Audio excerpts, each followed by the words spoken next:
شروع اللہ کا نام لے کر جو بڑا مہربان نہایت رحم والا ہے۔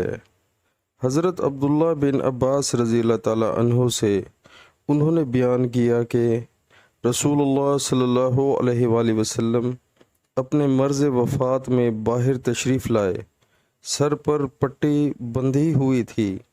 آپ صلی اللہ علیہ وآلہ وسلم ممبر پر بیٹھے، اللہ کی حمد و ثنا کی اور فرمایا، کوئی شخص بھی ایسا نہیں جس نے ابو بکر بن ابو قحافہ سے زیادہ مجھ پر اپنی جان و مال کے ذریعے احسان کیا ہو، اور اگر میں کسی کو انسانوں میں سے جانی دوست بناتا تو ابو بکر رضی اللہ تعالیٰ عنہ کو بناتا، لیکن اسلام کا تعلق افضل ہے۔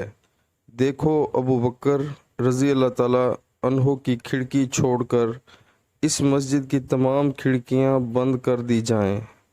صحیح البخاری کتاب نماز کا بیان، مسجد میں کھڑکی اور رستہ رکھنا، حدیث نمبر 467۔ پیارے مسلمانوں، اللہ تعالی ہمیں حدیث پاک سن کر اس پر عمل کرنے کی توفیق عطا فرمائے، آمین۔